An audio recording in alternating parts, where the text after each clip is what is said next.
welcome to the Saturated Industries podcast. Yeah. I'm Danny. I'm Steve. And this is Marvel Phase 2. Yep. First, Iron Man 3. First one is Iron Man 3. So, let's just do an overall to begin with. What do you think? It didn't hold up as well as the other ones. Oh, really? Yeah, not to me. The other ones surprised me in how well they held up. Okay. Like, they'd faded, I guess, in my mind. This one maybe hadn't. I don't know exactly, but it didn't hit me as well as the other ones did. Okay, that's interesting. You? Yeah, I still liked it about as much. I think I know what you mean. It didn't have as much heart or something. Yeah, there was just something about it that wasn't. And a lot of the big ticket moments, you know, the kind of the free fall rescue and the huge, like all the suits showing up at the end, kind of, they're still awesome, but there's something about the first time you see that. Yeah. That, like, for some reason it doesn't hold, you know? Yeah. Because it's less about storytelling and more about, oh my god, look at this cool thing that's happening. Yeah, look at all these different suits, and you kind of get some snippets of their names. Like one of them's called Igor, and one of them's like Snapper and Heartbreaker. And Heartbreaker. But yeah, no, I think I get what you mean. I still really liked it though, and you know, Tony and Pepper forever. Yeah, like every time they're on screen together, it's amazing. Yeah. Still, 4 movies in. They've done 4 movies together now. Yeah, and and I'm still wondering, you know, is Gwyneth Paltrow a better actor than we thought, or is Robert Downey Jr. just that good? I think it's definitely he is good. Yeah. He does make people around him better, which I want to mention when we get to that kid later on. Yeah. Okay. So, right. Let's start at the start. It starts with "Blue" by Eiffel 65. Amazing. What a choice. Going back through these, it's still like, wait a minute. Marvel actually has good music. What's Yeah. going on here? Yeah, they make really good choices. Because, like, obviously, coming into this, you would assume they're just going to pick something else from AC/DC's back catalogue. Yeah.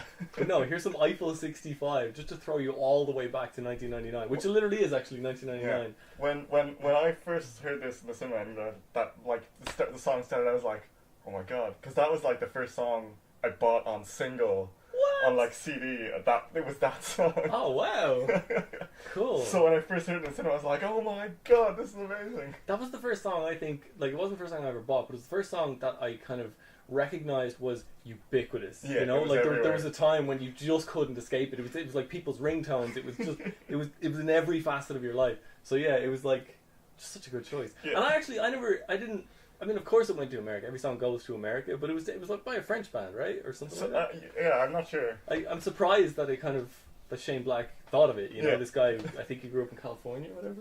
Yeah.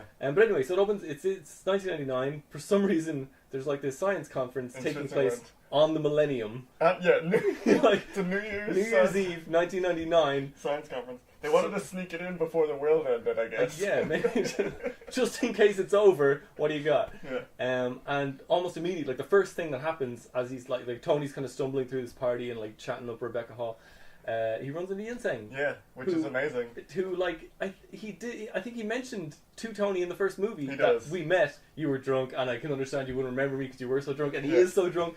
That's nice. Like that is nice Yeah, that they that's worked a that really in, nice and it's callback. really organic as well because it doesn't matter that he's there. Like Yeah.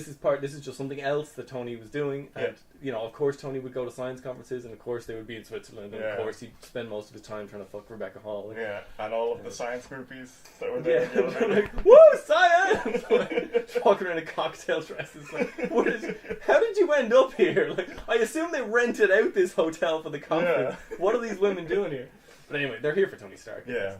And then, there's the whole party thing, and then she takes him up to his room for what he thinks is sex, but then she, like, kind of wants to pitch him what she's working on a little bit. I mean, I think it's a bit of both. It's a bit of both. Yeah. But there's like a scene where they're talking about it and they're having a bit of banter, kind of like almost Pepper style banter, where like she's, you know, undercutting his quips and stuff and being a little bit smarter than him at times, and he gets kind of vulnerable. There's like a moment where he says something really nice and then he says, I bet you thought I was serious. I can't remember, but like he calls her a genius or something to that effect. Oh yeah, he says, you're the smartest woman I've ever met.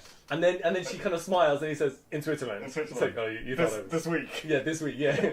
and then she's like laughs it off like, yeah, I am the smartest woman you ever met. But yeah, he's just weirdly vulnerable, which is actually... Or truthful. Truthful. Which is vulnerable for Tony. Yeah, but there's just something about his demeanour in that moment that I don't know. It's something that I don't think I ever saw in Iron Man 1 or 2. Like maybe in the Avengers, but in those first two movies, it felt like he would never let that guard down. Yeah. Even in Iron Man 2, when he was like by himself in the bathroom, yeah, he didn't let that guard down. He had the smart quip where he looked directly into the camera. Which again, at the end of this movie, he looks at the camera for like a split second. So is Tony the Deadpool of the MCU? Maybe.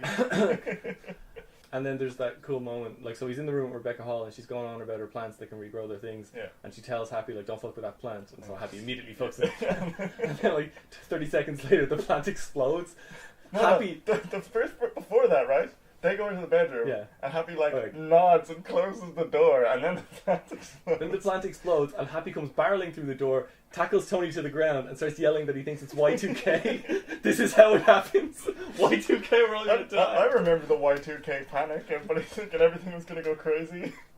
Okay. I guess, yeah.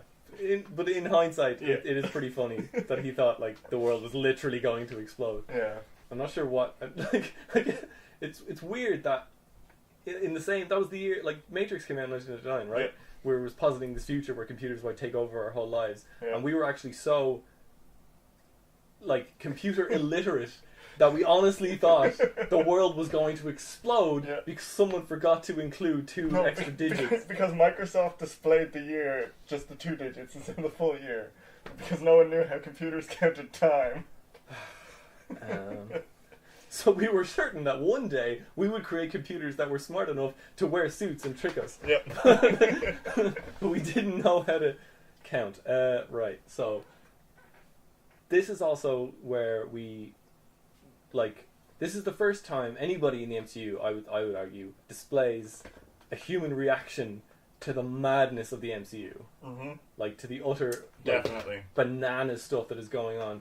This is like... Even the regular humans don't seem to show a human reaction. Yeah, like Hawkeye or Scarlet Widow, or Scarlett Johansson, Black Widow. And they just sort of, this is our job, you know, and we're soldiers. And yeah, okay, they've been through battles and stuff before. Tony's the only kind of civilian on the team. Yeah. But, yeah, it's just, I don't know, it's interesting. Like, yeah, it's refreshing, kind of. Yeah. Because these are traumatic events. They should have an effect on people. Yeah, and it's something that we were talking about when we were doing the Phase 1 movies, was that, like, they need to hold on to that. Yeah. And that's something, like, I'll point that out again when we get to Age of Ultron, but I think that's something that Joss Whedon also realised, because, of course, myself and Joss Whedon are the best living storytellers.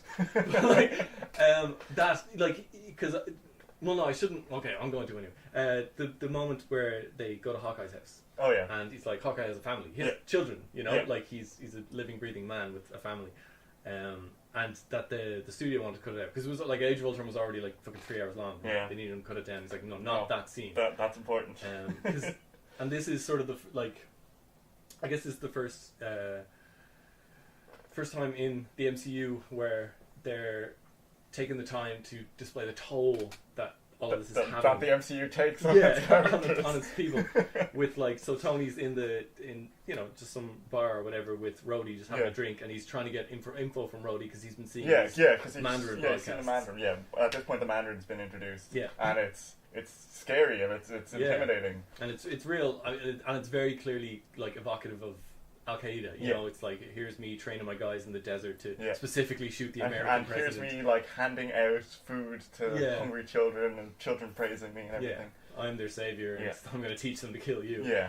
And so, and Tony's sort of, he's like chomping at the bit to do something. Yeah, to take this guy out. Yeah, because we also, like, we get the scene where he's made the Mark 42 and he's testing it out. Yeah. And in that, we get the voiceover where he's like, okay, maybe it's not been my best moment after he crashes and burns, but 72 hours is a long time between siestas. Yeah. And so he's been awake for 72 hours at that point. Yeah, so basically he has PTSD, and in true Tony style he's refusing to deal with it, or even acknowledge that acknowledge it. And it's taking a toll on him, and he's sort of trying to parry it off by finding a cause, or, like, finding something. And also he's trying to deal with it by making Iron Man suits. Yeah, by making a ridiculous one. Like, Pepper thinks he's at 15, and he's like, I'm at 42. Like, and so, but yeah, so that's sort of where, you know, that's where we meet Tony. Like there's the whole 90s flashback, and then he kind of brings us up to date and he shows us the new suit that he's building, which mostly that scene is just to establish the fact that he's built a suit that can kind of fly around on its own and come to him. Because it's a big part of this movie. Yeah, but then the first time we kind of get a scene with just Tony, it's him talking to Rhodey, and then some kids come up and ask for an autograph, and it's like a picture that's sort of him in New York. It's a crayon drawing of him carrying the nuke into the wormhole. Sets him off. Kid, no, but the kid says like, no, how did you get out of the no, he starts panicking first. Yeah. And he breaks the crayon. He's like, oh, I broke the crayon. And then the kid swoops in, music drops out. How did you get out of the wormhole? And he's just gone. Like, he's just lost it. And he immediately, of course, because he still refuses to acknowledge that he's having psychological problems, gets into his suit and he's like, Jarvis, what's wrong? Have I been poisoned? His suit that's parked outside like a fucking motorcycle. Just opens up, he gets it, and everyone's just like, yeah, that's what Iron Man does. Like, I guess this is like the bar down the road from his Malibu house or something. But yeah, he like gets in the suit, and his first thought is that somebody has poisoned him. Which again, that's like check the heart, check the brain. Is something wrong? Have I been poisoned? And that's like his like. We all know that Tony's worst enemy is Tony. Yeah. Tony still thinks that Tony's worst enemy is everybody else. The threat. Everybody and anything else. And this is also the first time we get this is the introduction in this movie of like the omnipresent threat. Yeah, that like Tony the kind feels. Of, the bold italic in inverted commas threat. Yeah. That, like he actually mentions it and sort of says it to Pepper as if you should know, like this is the thing, that the threat is coming. Yeah. Which like we're not Robert Downey Jr. and we're not Iron Man and we're not Tony Stark. If it was just a guy, like the threat is coming. That's like your man. That is crazy talk. Yeah, like that's a guy on a street corner with a sandwich The board. end is nigh. The end is nigh. Like that's basically what Tony's saying. And this is before, like we don't know about any of the stuff yet. Like we had a glimpse of there was an alien invasion. That was stopped. Yeah, and so like he doesn't know that something bigger is coming, but he's already of a mindset to be like, I assume something bigger is coming. He's had that glimpse of the other world. Yeah, and it's sort of, it's crazy how much like you kind of just like, because these movies are so entertaining and they flow so well and everything just goes like all of the like info just kind of enters you and you're invigorated and you're loving what's happening and you don't really process it. But like this is like Tony Stark is probably the closest you're going to get to an analog for you, right? If you were in this universe and you had to shoulder this like mantle, this incredibly heavy mantle of Tony Stark considers himself the only sort of human on the case, like the only kind of there's gods out there, there's like a green rage monster, there's like we have a rogues gallery of people who may help or may try to hinder us, but I'm in charge, like I'm funding S.H.I.E.L.D. now, like he's the guy who's sort of taken all this on, and we're witnessing the effects that could have on a person. Yeah. Which is this movie, which is weird because this is a Shane Black movie. Everybody's quipping constantly. Yeah. But I also think this is the first time where you really recognise that Tony's bluster, that's the first layer of his armour. That's the armour that he's been wearing his whole life. Yeah, I can see that. He's got it on him at all times. And in this, it's got like a real defensive edge to it. Especially when he loses everything. Yeah, like when he's talking to like a small child who's trying to help him, or just basically anybody in this movie, he sort of treats everyone like shit most of the time. Yeah. But in this movie, there's something very pronounced about it. And when he's quipping at people, and you can see like he's tensing up and building, you can feel the defensive edge to it, and you can sort of recognise that. That's his first line of defense, is those quips, and it always has been. Yeah, keep people at a distance. Yeah, and maybe that's the way it's always been, and just because he hadn't been through all of this before, we never noticed it because he's just a fun guy and he's funny and he gives everybody shit, and that's just Tony. But like now we're seeing that like as he unravels, he's less able to maintain the mask on top of that. Kind of. I'm quipping, but that's just what I do. The fun exterior. Yeah. To the now it's just pure defense. Yeah. It's just get away from me, or I will destroy you with my words. And if that doesn't work, I'll go to Home Depot and I will create gadgets to destroy you with. With a box of scraps. With a box of scraps. And also, we kind of went through it a bit quickly, but this is the introduction of the Mandarin. The Mandarin is Iron Man's nemesis. Yeah, in the comics. His big nemesis in the comics. That's the guy. The magic user. Yeah. Does not fit into Phase 2. Does not. Yeah. So I was going to raise that. Like, I don't think the Mandarin would have fit into Phase 2 or Phase 1. Like, the Marvel Universe wasn't ready for it. Yeah. We're absolutely ready for it. Yeah, now. they've done a good job of like easing us into the stranger things in comics. Just amping it up ever so slowly, you know? They are magnificent. Yeah. Like, just ever so slowly amping into stranger and stranger territory, and doing it in such a way that, like, they brought out Guardians of the Galaxy, which, like, there's so much crazy shit going on in that. It's a talking tree, or not a non-talking tree, a talking raccoon. A crazy, like, tattooed Batista man. Yeah, Batista. And like a pretty well regarded actress, and then the guy from Parks and Recreation, who they made buff. Like basically, because it's mind-boggling, because you got to remember it was only like 4 years ago that nobody knew Chris Pratt. I mean, he was Andy on Parks and Rec, and everybody knows Andy on Parks and Rec, but nobody was like, Andy on Parks and Rec, that's the guy. That's going to be the new Harrison Ford, you know? Like, come on.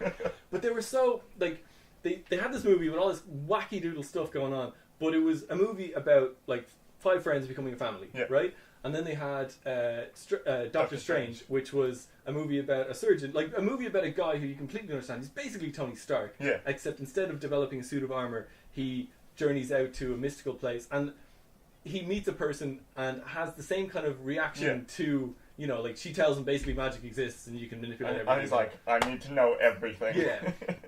And it's sort of, that movie starts to introduce the more kaleidoscopic, you know, the universe is a much more colourful and wacky place than you realise. And then, you know, Thor Ragnarok just sort of drops an anvil on your head and is like, we're here now. Like, this is the level we're at. Yeah, the universe is now multicolored. Yes, we have become cosmic. And now actually, that's, they sort of, that kind of 3 movie arc that aren't really connected, but still, was sort of the introduction of colour as well. Like real vibrant other colours than just orange and blue. Like that vibrant colours are now the new orange-blue contrast. Yeah, that has now culminated in Black Panther, which has got to be the most colourful movie I've seen all year. Like, there's just nothing but colour. Yeah. What were we... the Mandarin is a magic user in the comics. Like, the Mandarin would... Like, and we keep talking about this, how cool would it be if Red Skull was to come back? If Red Skull was to come villains back. were to show up. Exactly. So, like, because Red Skull was spirited away by somebody.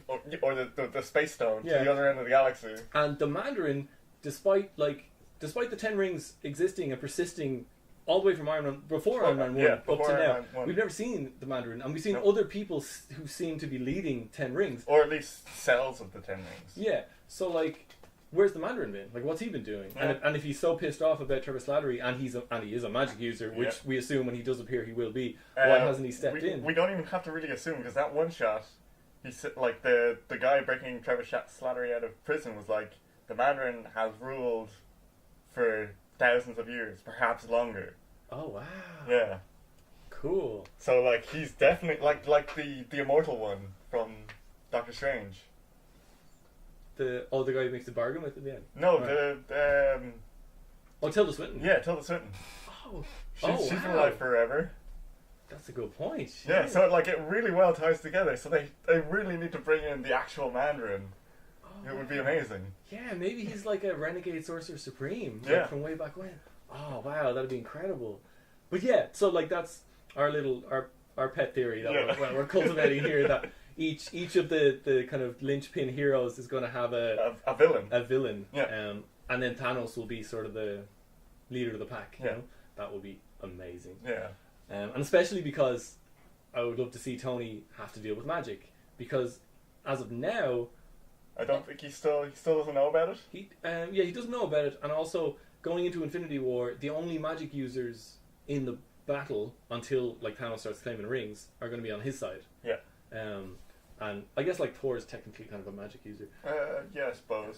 But like he's never had to face it, and that was the whole point of Iron Man in the comics. Is Iron Man is Tony Stark, this like inventor guy, quintessential human technological advancement dude, going up against magic, who can just unmake reality, like, and you know, that's so I would love to see that. Yeah. But like I'm gonna love Infinity War no matter what happens, basically. Yeah, probably. It just doesn't matter. Like I don't love. Oh, you didn't watch the trailer, so I won't go into it. Yeah. But yeah, sorry. But so far they haven't been going that way. They haven't been going the like man of science versus a man of magic. they've been going with the mirror universe version of the hero in every one so far. So in Ironmonger was a sort of Tony Stark if he was born a generation previous to himself.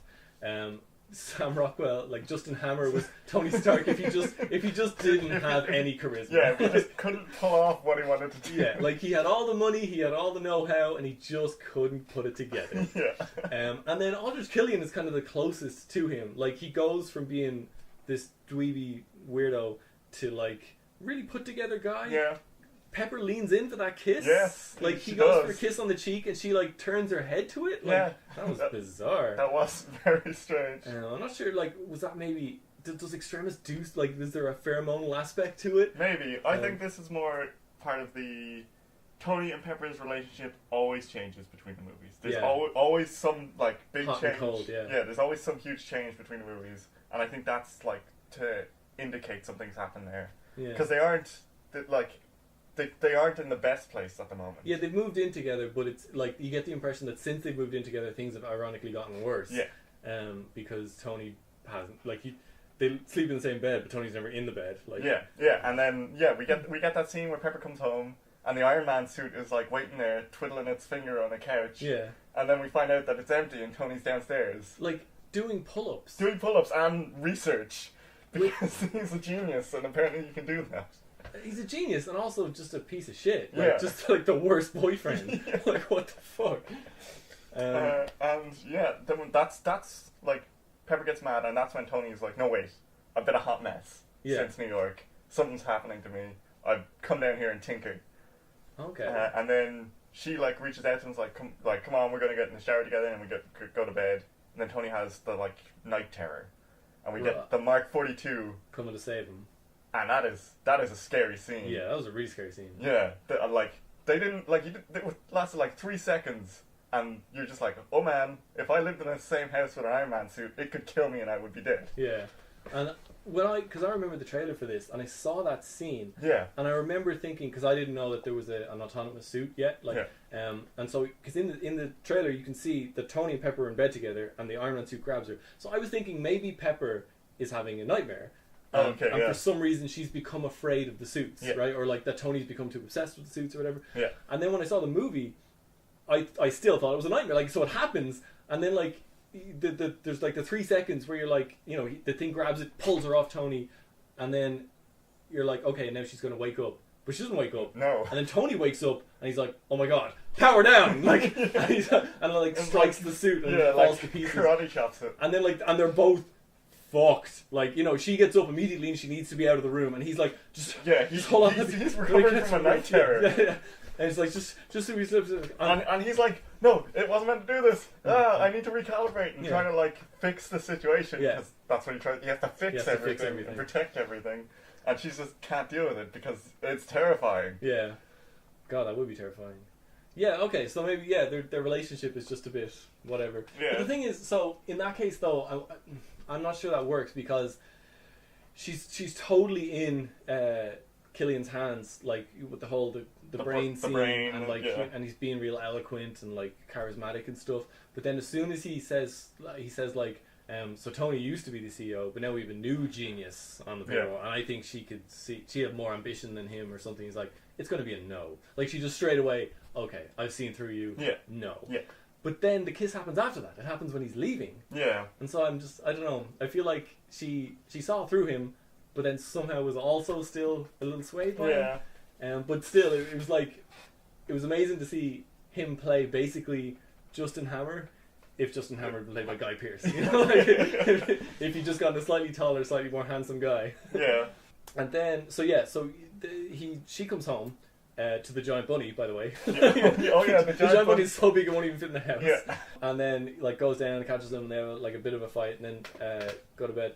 But then while the night terror thing is going on, Happy gets attacked. Well, Happy goes investigating. Happy's been investigating the driver because he looked like killing his driver. driver. He's been investigating James Badge Dale. That's that actor's name. Okay. So for all of the 4 or 5 people who listen to this podcast, that actor's name is James Badge Dale. He's in The Pacific. He's in a couple of other things, and he's fantastic and he's so underused in this movie. He says maybe 4 things the entire movie. Yeah, and the rest of the movie he just chews gum. He's just chewing gum because I'm guessing he's regulating that way. Like he's addicted to this stuff, and so he's got an oral fixation. That was my thought. Like smoking. That makes sense. I was like, why? Like it really stood out to me when he was in a helicopter. I was like, is he just chewing gum to make him look more like a badass or something? But no, that makes a lot more sense. Yeah, like when I first saw it, I thought he was doing the Brad Pitt thing of just always me eating. Yeah. Which I don't know why Brad Pitt thinks all of his characters should always be eating. Maybe it's just that Brad Pitt can't stop eating. He just really likes to snack. Yeah, that's why he works out so much.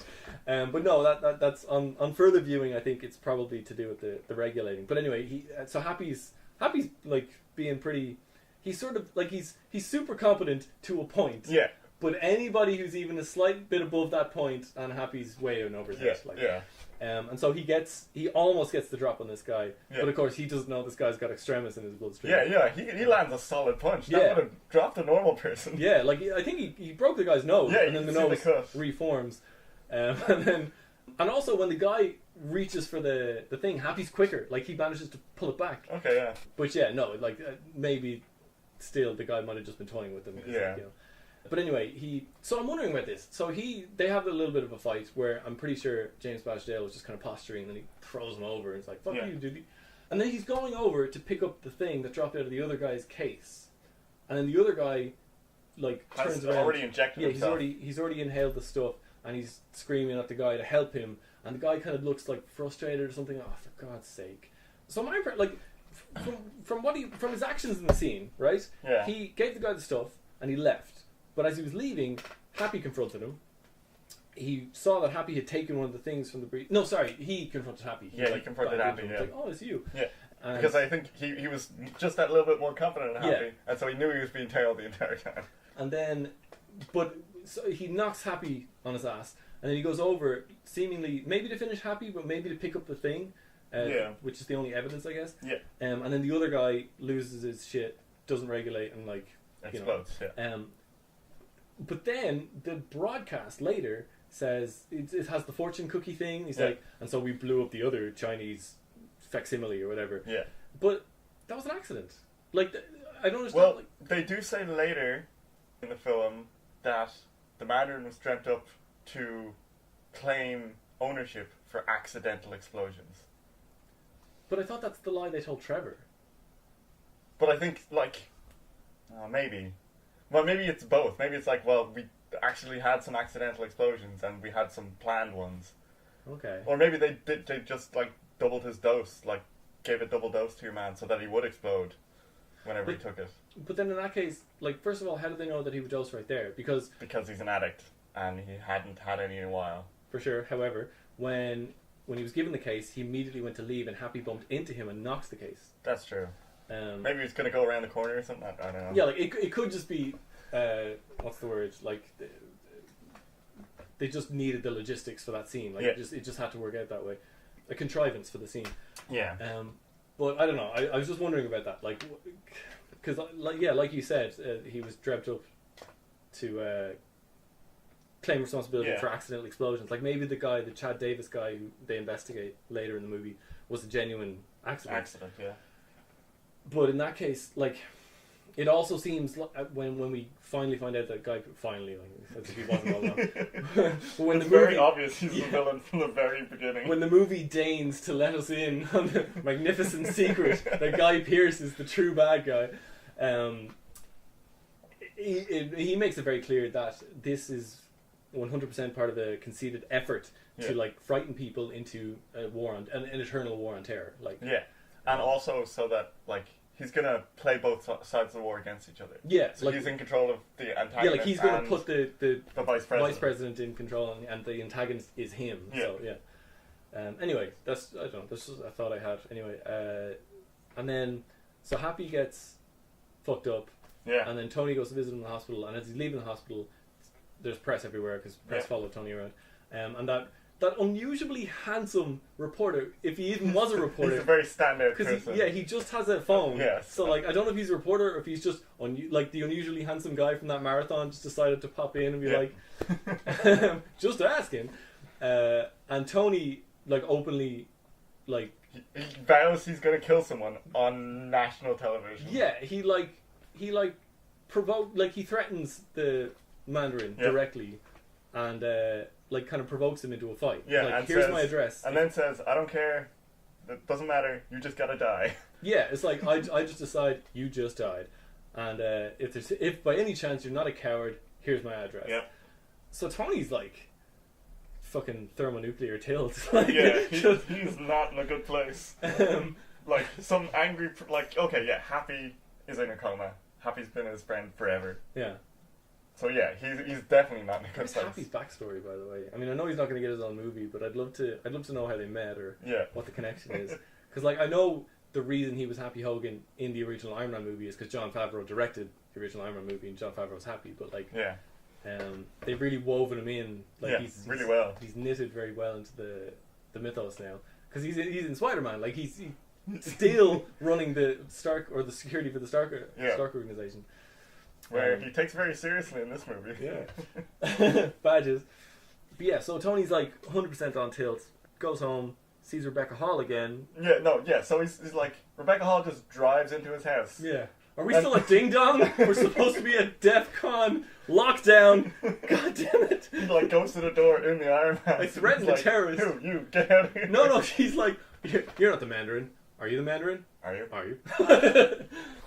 And yeah, it's just quickly, sort of. Yeah, like quickly before Pepper comes down, there's not like a 12-year-old kid right outside. Oh, he's 13. Yeah, and he twitched. Yeah, he's like Tony twitched. Totally could be. And then we get like probably still one of the best fucking action scenes. Well, no wait. Before that action scene, we get the amazing Tony Pepper scene where they have that like iconic conversation style again, where they're talking over each other, talking to what's her name? The character's name is Maya Hansen. Yeah, Maya. Talking to Maya, and they're like talking over each other. The bag, like Pepper drops her bags like from the top of the screen down. No, he's walking into the room, and Maya's like, whatever Maya's saying, he's just sort of talking over and saying, usually I'd be totally into this, but I'm in a committed relationship right now. Wham! With her. Wham! Yeah. We're leaving. Yeah. And then they have that kind of shotgun conversation where Maya's trying to get a word in and they're just having their quick fire. Yeah. And then, I even skipped the thing that I wanted to talk about, which was Maya just gives up on talking to them and turns to the TV and sees a helicopter fire a missile at the house, and it's like, should we worry about this? And they all look at the TV, see a missile coming from the house, then look at the window, and the missile comes through the window and blows up the fucking house. Yeah. Oh, wow. And Tony does the one thing he's been trying to do, protect Pepper, but like pointing at her. Send the suit at her. Yeah. And that was, God, I didn't see that coming at all. Because I knew that scene was going to happen because I'd seen the trailer, and I knew that Tony's house was going to be attacked, and I knew that the three of them were in the house, and that like the thing was going to get like the supports would get cut out and it would fall down. So again, like this is just like what's the word, like trailer poison, like The Last Jedi makes you think that Rey's going to turn to the dark side. Oh yeah, yeah. Trailer thing. But yeah, going into this, I was sure that he was going to Iron Man up, take out the helicopters, and maybe like catch the struts or something. Yeah, and hold it up and like weld it in place or something. But yeah, again, like Shane Black, I don't know if he's like a huge Iron Man fan or just really good at action, like funny action or original action movies. But like every action scene in this was so original, like just full of like. Yeah, all the action cool scenes ideas, are really the final fight scene is is amazing. Yeah, like in this one, nothing that you would expect from an Iron Man. Like this is the first time he's in the suit, right? Or the first time the suit's used. First time it's used in action. Yeah, it's used in action. Yeah, because like nothing you would expect. So first of all, he doesn't put it on. He puts it on Pepper, and then she saves him. First. She saves him. Yeah, she like, I got you. Yeah, I got you first. And then she gets the girl out. Yeah. And then as soon as she's out, and like Jarvis lets him know she's escaped, he like pulls the suit back to him. But then the suit doesn't work. Like he can't fly, he can't fire anything. Yeah, his weapons don't work. He has to like dig the missile out of his arm, and then like throw it, and then blow it up with a repulsor. Yeah. He has to like fire a piano at the first thing, Yeah. the first helicopter. But then, even after all of that, he loses. Yeah. Like, it doesn't work. Yeah, the house and he goes gets down. dragged to the bottom of the ocean. Yeah. And then his house crushes him down. And like he's literally submerged and under earth, under the water. Yeah, and you get like that shot of his face in the dark room and his water leaking into his suit. Yeah, and like the Jarvis is like, take a breath, and the suit fires a hand off to pull him up. Disconnects, yeah. And then like reattaches, and you can see his helmet's actually already full, like half full of water. Yeah. But luckily, flight power is restored right now. Yeah. Somehow, all we needed was to get trapped under your house under the sea. It was the old engineering knock, you know. It just took a building. And then they launch, and he, Jarvis does his best. Yeah, Jarvis takes him to Tennessee because that was the last thing they talked about. Yeah, they'd already done their like investigation into the bombing at Chinatown. Into like the thermogenic signatures. Yeah. There was just a bunch of spikes all over a map, and somehow he was like, that one. I want all of this fantastic 3D projection technology that is in every Marvel film. Yeah. It's so good. And so badly. Everybody's like so adept at it. Yeah. Like, it's because everybody like it isn't in the first couple of movies. Like the first model that he makes of the Iron Man suit, he kind of has this little tray. He has a little table Yeah. that he can like manipulate it in it. Yeah, and now it's literally just his entire house is a projector. And so is any shield like the helicarrier and like everywhere just seems to have all this stuff. Yeah. And so all the characters. Killian has like 3 little balls that he rolls out, so he can just create one anywhere he needs to. Yep. But yeah, everybody's really good at at using it. At using it, which that's another thing that like the movie is so visually appealing and like flows so well that you don't kind of recognize the fact that all of these people, all this stuff, nothing's happening. Like all these actors are just standing in empty rooms, waving their arms. Yeah, around. like they've been told basically you're standing in the middle of your own brain, identifying like the amygdala for her. Yeah. Go. Like, it's vaguely over here. Yeah. I think that's really impressive, and especially I think like Robert Downey Jr. in particular, because Tony Stark would have to, like he's really mastered it, like to like very fine detail. And I don't know how much of it is like he's told exactly where his hand should be, and how much is this is where they put their hands. So this is where we put all the screens. Yeah, if they just do it afterwards, but yeah, it's good. Yeah. I like it. It's a nice contrast when Happy's using his iPad. Yeah. I'm not a techno genius. Just forehead flip the camera. Security. Forehead of security. Yeah. So that brings us to the kid. Tennessee, where Tony wakes up, his suit crashes, and we get Tony alone, suitless. No suit, no Jarvis, no Pepper. Yeah. He's alone. He's literally dragging a metal husk through the snow. He doesn't even have proper clothes on. Steals a poncho from a wooden Indian. Yeah.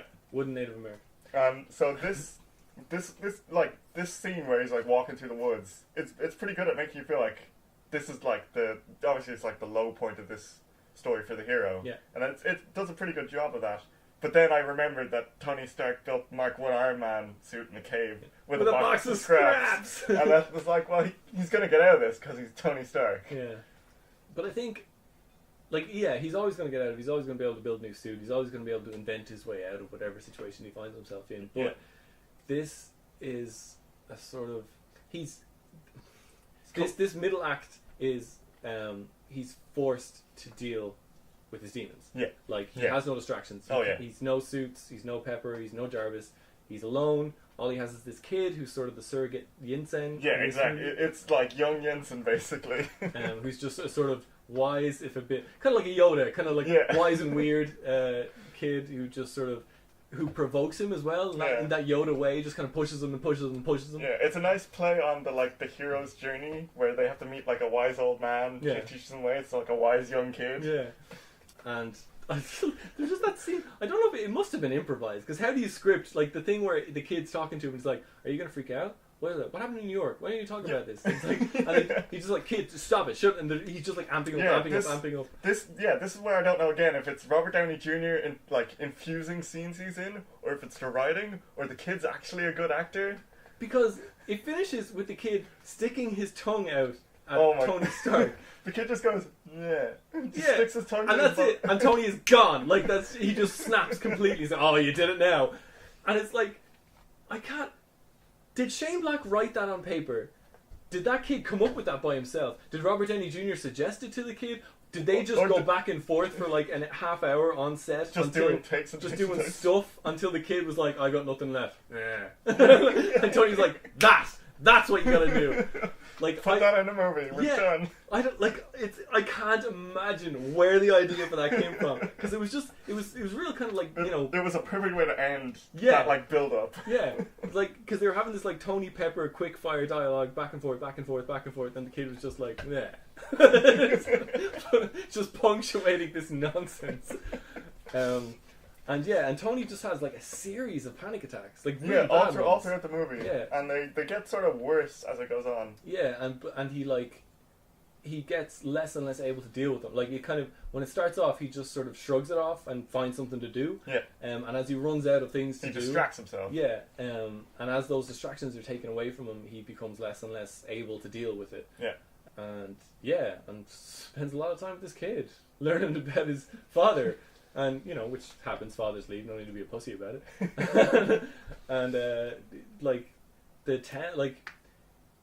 it's, because he had to have this thing where he investigated this part, you know, the Chad Davis part. And I don't know whether, like, they created the kid to make this more interesting, or if they always were going to have him, like, meet a weird little kid or whatever, or, like, maybe have a weird somebody. Yeah, but, I think he had to have met someone. Yeah. But I really feel like this kid were it not for this kid, and particularly this specific child actor, the second half of this movie would have been terrible. Yeah. Like, he keeps it here at all times. Yeah. Like, he like buoys it up. Because Robert Downey Jr. is in the worst possible position for him as an actor, because he has to abandon all the charisma. Yeah. This is his absolute low point. Yeah. He's still like blustering, and he's still trying to quip at people. This is where he's at his most offensive. But yeah, he's like he's a nerve. He's a raw nerve. Like, he's just pure emotion, and he can't deal anymore.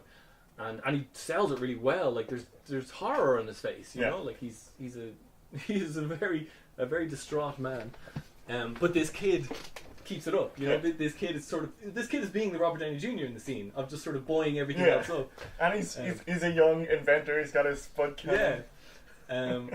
Like, he has to come back. This kid must come back. I mean, they brought Sam Rockwell back for the one shot. They did, yeah. You got to bring this kid back. Yeah, he's like, I don't know, Iron Man Jr. or something. Yeah, the Iron Man Jr. program. It's like he abandons the whole Ultron Iron. What are they called? The Iron. I can't remember. Soldiers or whatever. It's been a long time. The Iron Legion. A long time since I've seen Ultron. He abandons that, and he's like, no, I gotta like train a bunch of Boy Scouts and give them little suits. But anyway, he investigates the thing, and he figures out that it's probably not a bomb. It's probably these people are exploding in some way. Yeah. And goes to meet the mom of the Chad Davis, yeah. who has already been talking to, like, so she's already gotten a call from the redhead lady and James Badge Dale, who are coming to get the file that she has, which is the only extant proof that her son didn't kill himself. Or the only link, at least, between him to AIM, which, I mean, they should have done that years ago, right? Like, this happened so long ago. Yeah. And this is exactly the kind of loose end that you created the Mandarin to deal with, cover up, so that they didn't already collect the which, and it wouldn't have been difficult. They literally called her, said they were like Homeland Security or something, and we need that file. Yeah. And she alright, I'll meet you at the bar. Like, and she was so happy to give it over that she didn't even ask Tony who he was. Yeah. He just sat down. It's like, I want to talk about your son. Here's the file. Yeah. But yeah, anyway, it's again contrivance for the sake of setting up the second and equally awesome fucking fight scene, which is Tony with nothing. Yeah. Going up against the redhead lady. Two extremists. It's like, you walked right into this, but I dated hotter girls than you. Yeah. Two extremist soldiers who he has to outsmart with the help of one small child. Yeah. Who saves his life, basically. Who saves his life. Who throws a snowball at a rampaging madman who's glowing from the inside and carrying a gun. This kid is like, no, I'm going to throw a snowball. And then hides behind a lamppost. Yeah. And the next time he's like, so Tony has this fight with the lady and burns her and blows her up, and she lands in some but she's fine, power lines. And then the guy, James Badge Dale, has like captured the kid. Yeah. But I don't understand why he's holding the kid hostage. Tony's trapped at that time. And it's his job to kill Tony, right? No. because they want Tony to fix extremists. I still don't understand why he's holding the kid hostage. So. Yeah, it's a bit weird. Except for to set up the kid to have the bully repellent. Yeah, the flashbang, the fancy flashbang. They're real. I should stop pointing these things out. They're conversation killers. There's just some things in this movie that are just strange and that are inconsistent. Yeah, it doesn't gel. Like it's perfect for cinema sins, but I don't like that kind of critiquing. So yeah, anyway, he as you would expect, he defeats both of the extremist soldiers, or at least like stops them long enough to get him and the kid out. Yeah, steals their car and drives away, and then has a phone call with Jarvis, I guess. Yeah, like, where he's asking, so how are we doing on the suit? And he's like, the suit's not charging. No, he asked the kid, how are we doing on the suit? Yeah, suit's not charging. Screech to a halt. Panic attack. Yeah, straight away. Another panic attack. Gets out of the car. It's like sitting there, like grasping for things to hold on to. Yeah, and he can't even, like, Tony, you're being non-characteristically non-hyperverbal. Like he's trying to get words out. He's like, no, but I can, and if I need it, I gotta have this. Like he's literally. I need the suit. I'm nothing without the suit. Yeah, and that's sort of, I guess, his arc in the story is like he just handily defeated both of these extreme. I mean, yeah, okay, he came pretty close to getting killed, but he still can't see that he was capable without the suit. Exactly. It takes the kid to say, "You're a mechanic, right? Fix it." Yeah. You know, build something. And then he drives to Home Depot. Yeah, he drives to Home Depot and builds a bunch of gadgets. Now, as cool as it was that he made like bobble grenades and like oven mitt electroshock thing, like creating a bunch of gadgets does not a James Bond make. Like, that's true. Fair enough, he had all of these cool gadgets that could do all these cool things, but he's not trained to infiltrate heavily guarded fortressi. No, I mean, I imagine he's taken some like simulated courses on doing it, because that seems like the thing Tony Stark would do. Maybe, yeah. I don't know. That's something that bothered me all the way back the first time I saw the movie. It's like, I understand what they're trying to establish the fact that Tony is a pretty ingenious guy, and maybe he's been using the suit as a bit too much of a crutch, and he's clearly capable in real life, but he's not as capable. Like, I would believe it if Rhodey had infiltrated that place, right? Yeah, with his bare hands, and just kind of went in there without a suit, sure. But like Tony's. He's a genius billionaire playboy philanthropist, but he's not a spec ops soldier, right? Yeah.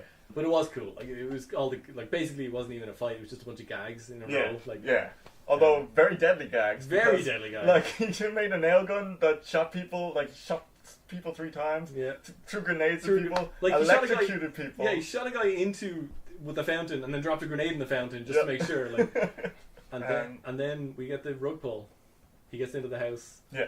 And he's like waiting outside the bathroom as the Mandarin comes out, and he's like, "That's Trevor Slattery." No, I'm not. I didn't kill anyone. My name's Trevor Slattery. I'm an actor.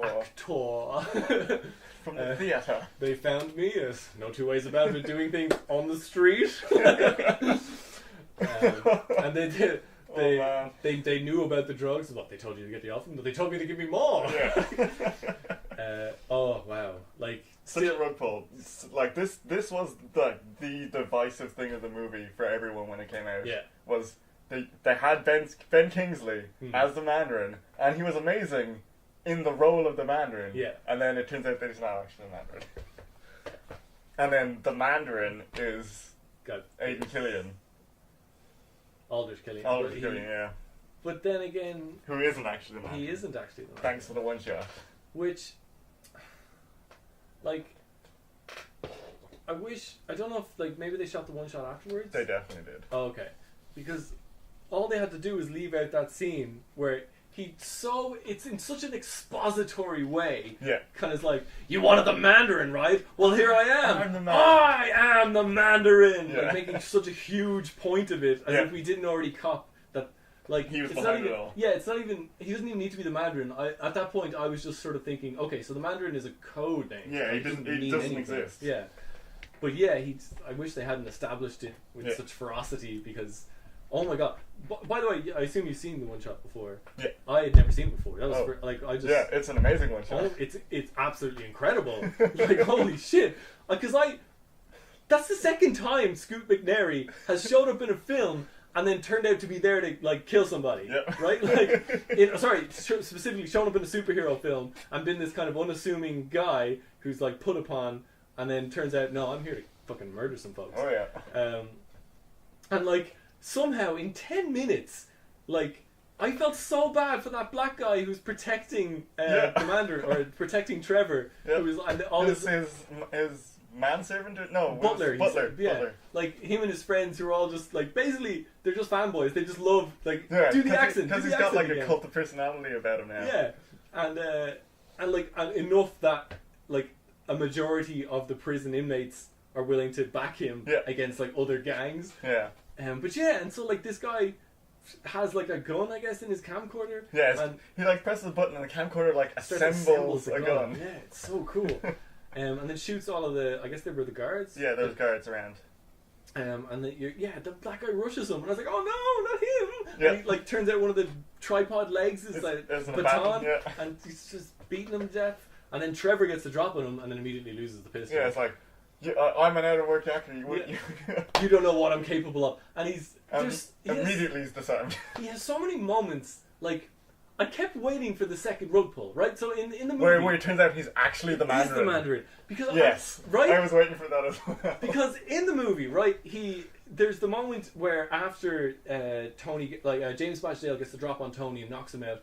He goes, "You should have pushed the panic button," and he's like, "Well, I panicked, and then I handled it." Yeah, you know, and I was like, "Oh shit, that's fuck." Yeah, he's actually super calm right now. Yeah, and then like. He knew Tony was sneaking in all the time, and he just put on the Trevor persona. Yeah, and then I was thinking, and so, then I was thinking in the one shot, he gets confronted by the Nazi guy, and he like backs off, and he's super afraid, and then all of his guys back him, and he gets right up in the guy's face. Yeah, and he's like, right in his "Kiss my rings, kiss my rings," you know, like super intimidating.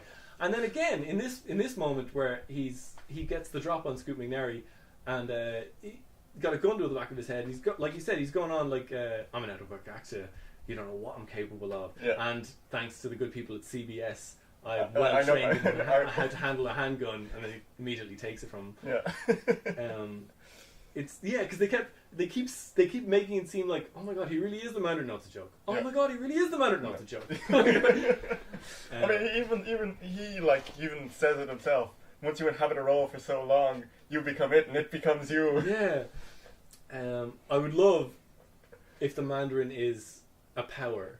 You know, if like you put on the 10 mantle. rings. Yeah, a mantle, exactly. So like Ben Kingsley could actually be the It would real. be amazing. Oh, I'd love for him to come back. Hugo Weaving, Ben Kingsley. Yeah, and I would love. Oh my god, yeah. I would love if he came back as Trevor. So like he came back in this unassuming way, and Tony Stark's like, oh god, not this guy again. And he's just like, he's talking as Trevor in his like funny accent, slowly putting on one ring at a time. And Tony's like, what are you even doing? What are you talking? He's just like making a bunch of Trevor jokes about when I used to be an actor. And suddenly he has all the rings on, and he like starts glowing or whatever, and just like casts a power, and Tony's like blown across the room. Oh, that would be very pleasant. I would enjoy that immensely. But yeah, sorry, we digress. So. Where do we get to? So the rug pull. We found out that the Mandarin is actually an actor, and Tony very quickly deduces that so Aldrich Killian is the Mandarin, or Aldrich Killian is the man behind this. Yeah. While Tony was infiltrating this area, Rhodey was off on the other side of the planet trying to find, blowing up sweatshops. Yeah, chasing the false leads. Yeah. And then he gets to a sweatshop somewhere and like frees these people if they weren't already free before, and then an extremist person lays a hand on him, and his suit shuts down, just turns off. It just deactivates immediately. Yep. So what the fuck is that about? The only thing I could think of is because AIM helped in the redesign of the iron. Oh, of maybe they built in the War Machine. Maybe they built in a shutdown function. Oh, okay. That's the only thing I could think of. For what that scene, like how that scene would play out, because literally you just grabbed the arm and the suit fell over. Yeah, because I thought it was just the extremist heat somehow doing something to it. Yeah, that would have made more sense. Why did they just have someone like press a button on a watch or something and the suit fly to them? Yeah, and again that'll come up again later. But who is actually in control of the suit? Yeah, is, if you think about it, a very important and completely overlooked facet of this entire plot. Yeah, because.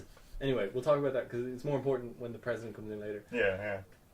Also, just going back to the rug pull about Trevor Slattery shot a guy on live television.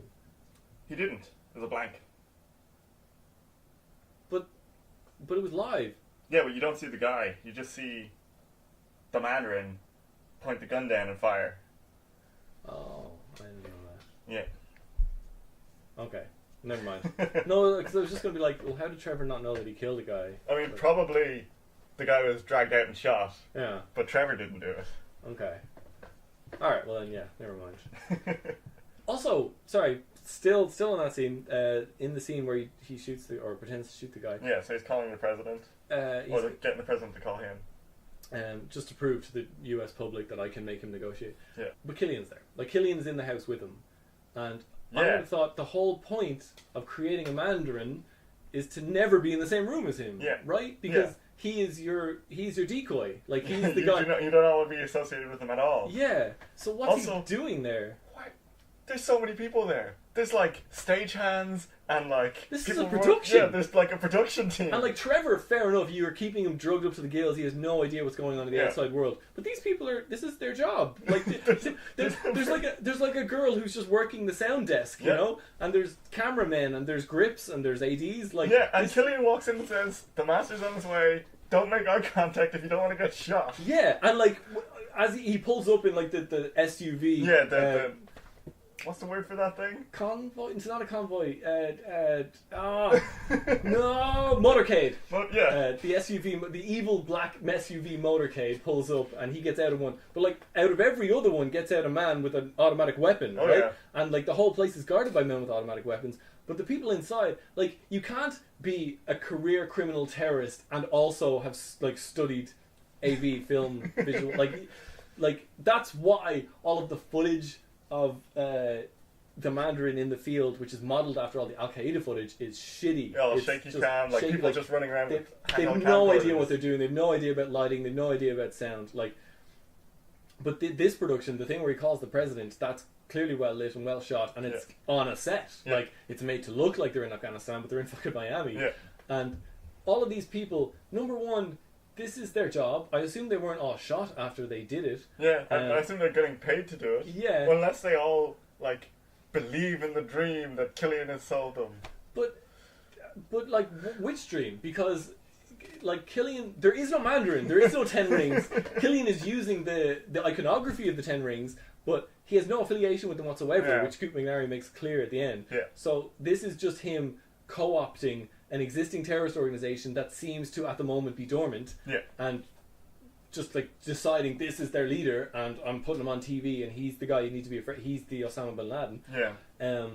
And Trevor is enough of an adult to not cop the wider reaching repercussions of what they're doing. Yeah. But all of the rest of this crew, which is a large crew, it's a lot of people, I assume are mostly American. Yeah. Or at least from a Western country. They don't. It's not a bunch of like the girl, man in the sound desk. When I looked at her, my first thought was like, did she go to college and study like audiovisual tech for film? And then, like, get an internship with the Mandarin, like, you know. And he's like, "Yeah, I mean, I can't afford to pay you, but you'll get lots of exposure, and I'll write you a great recommendation for your resume." Yeah. Like, and I won't shoot you even a little bit. Yeah. Don't worry about all of the men with automatic weapons. They're here to stop Iron Man from coming and killing us all. Yeah, it's another part of the movie where if you look too close, it kind of crumbles a bit, but. All in the service of just an incredibly entertaining film. But that's whatever about how he assembled the crew. Like, that's something you always got to wonder about villains. Like, where do they get their minions? Yeah. More important, just from a purely pragmatic standpoint, like, what is Killian doing in the same room as Trevor? Yeah. That doesn't make any sense. Yeah, he should not be there. The whole point of Trevor's existence. Him heading a think tank. Yeah. You should not be in the same room as your decoy. Yeah, I don't understand that scene at all. But yeah, Tony wakes up shackled to a bed. Oh yeah, and tries to summon his. Oh no, first Killian is there. Killian is like, "You got to work for us because check out my balls." Yeah, we got Pepper because it turns out that Maya is working with Killian all the entire time and was tricking Tony into figuring out extremists for Actually, or trying to. That's a good point. Before Killian comes in, Maya's there. Yeah. And Tony's like, "What are you doing? Yeah. Let me out of this." Yeah. You know, like you this used to have morals. A moral center. Like you used to be better than me. Like, yeah. And because actually, when they met at the time, he was an arms dealer. Yeah. So, and she was the bright-eyed scientist. And role reversal. I actually caught that right now. But yeah, he kind of, and you see the regret in her face, and I'm kind of wondering, like, what did you think was going to happen? Like, I understand that she needed Killian's money and his resources in order to complete her formula, which, when complete, could save so many lives. Save everybody. It's basically make everybody Wolverine. Yep. Like, even better than Wolverine. Like they heal a lot faster than Wolverine. Yeah, they do actually. They heal immediately, but they also might explode. But Yeah. I guess that's what Tony is, and Tony does fix it. That's something that's That's never touched on again. It's like really glossed over. Yeah, because at the end of the movie, he fixes Pepper, which means he's perfected the formula, which means they have this... Or he's figured out how to just take it out of Pepper. Alright, maybe. Which, I don't know if that's easier or harder than finishing it. Yeah. I'm not a botanist. That's how you would put it. I also have a question about like the end of the movie for Tony, but anyway, we'll get there when we get there. Yeah. He basically offers her an out, like, just let me out of this. Yeah. You know what you're doing is wrong, so let's, And then Killian comes in and he's like being a bastard. Like, I think Killian's a really good villain right up until a very specific scene, which I'll point out when we get there. But like in this scene, I think he's great. Like he's a total sociopath. Yeah. He doesn't give a fuck about Rebecca Hall's character. Yeah. All he wants is something from Tony. Yeah. And so he completely dispassionately shows him, here's Pepper, she's dying. You, according to her, you're the only one who can save her. According to Maya, you're the only one who can save Pepper. So join the team. You know? And then Maya says she's gonna kill herself with extremists. And then he just kills her. He just shoots her. Yeah. It's like a high level position has just been vacated. Yeah. And then he just sort of leaves Tony to stew in that for a while. Yeah. With the two grunts. And he goes to deal with Rhodey. To get Rhodey out of the in the Iron same Patriot armor. Just sort of gives him a little rub in the tummy. Yeah. and then breathes fire. Yeah, so he rubs him in the tummy. The suit gets too hot. Rhodey, the suit, I think, automatically ejects him. And then Rhodey's like, alright, and just starts punching people. Here we go. Flying punch. Yeah. And then, just as Rhodey's kind of getting his momentum, Killian breathes fire. Yep. So, how did he generate the fire? Like, I know he's very hot inside, but where did the accelerant, oxygen, and... I don't know. Because we breathe out carbon dioxide, unless I'm mistaken. Mostly carbon dioxide. Like, yeah. The oxygen level isn't that much lower than what we breathe in. What I'm saying is, so some oxygen comes out, but a lot more carbon dioxide comes out. Yeah. And my understanding is that carbon dioxide douses fire. Yep. So we're breathing out mostly carbon dioxide, no accelerant, and nothing to like get it going in the first place. Like except for the heat. Except for the heat. Okay. Can heat alone just start a fire? Yeah, if it's hot enough. Oh, okay. I didn't know that. But yeah, the weird thing is, he never breathes fire ever again. That's true. Even when he's fighting Time Man. It's literally in this scene for no reason. I don't know why they put it in the movie. They even have Rhodey say, "Oh, so you breathe fire now," and that's it. It's never mentioned ever again. It doesn't make any sense. I really do not like it in the film. Huh? Maybe there was like more scenes. Well, maybe there was a draft of the movie where Killian was going to be the Mandarin. Maybe he was breathing magical fire. Well, maybe. And he does have strange tattoos that are never alluded to either. Chinese something going on. Yeah, like dragons or something. Yeah. Yeah, I think it was just poor writing, or like a script revision that sort of didn't revise it all the way. Yeah. But yeah, he breathes fire. Rhodey's like, alright, I give up. You win. And then their kind of like pretty clever plan goes into play, where James Badge-Dale takes the Iron Patriot suit, flies to Air Force One, gets on board. Once they're in the air, and he's wearing the impenetrable suit of armor, he kills everybody who could protect the president, puts the president in the suit of armor, and flies it back to Killian. It's a pretty good plan. And then he waits. So he's aboard the ship.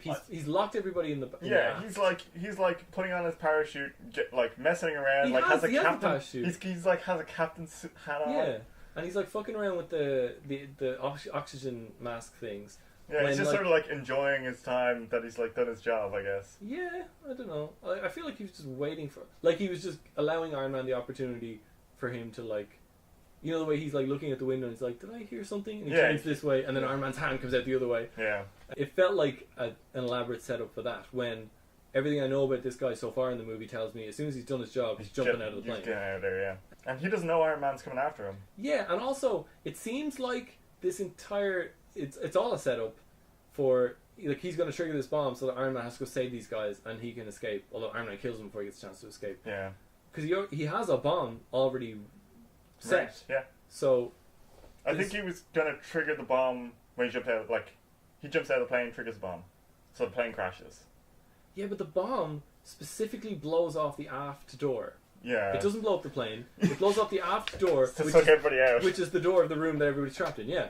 So again, it's another contrivance. Yeah, it's just to set up what is. It's such a cool scene. Like that's the problem. I think that's actually where it comes from. Where like this movie doesn't stand up because like when you see the scene for the first time, you're like, oh my god, he literally saves like 14 people. Yeah. Just like, how many can I carry? Four. And he's just like flying around. He's making everybody link arms. Yeah. And he's like, and you're watching it. It feels like, I don't know how long it would actually take to free fall 30 however many thousand feet. Yeah. But like it feels like it feels like maybe 60 to 90 seconds. Yeah. Like that seems like an adequate amount of time for me to fall from like a jumbo jet to the water. Yeah. So it feels like this is actually Iron Man actually doing this in real time. Yeah. And he saves all these people and like electrifies their arms so they go into rigor or whatever. And it was cool, and then he like gets all the way to the water and he just fires his boosters as much as he can and then just glides a bit and drops them all. Yeah, and then we get the rug pulled that he's not actually in the suit when it hits the truck. Which I was thinking, like that's an appropriate gag. You know what I mean? Like there's a lot of times where they're having like a super serious scene and something silly will happen, or they're having a scene where a character's having some kind of an emotional payoff, and then the music swells or something funny happens. Out of date. Oh, I'll never get over that. Kind of like Captain America. Yeah. But this is the perfect time for a gag. Like, just the character's on a high. He's like just did something incredible, and then smash. Like, it's cool. And the suit comically falls to pieces like the Mark 42 does all of the time.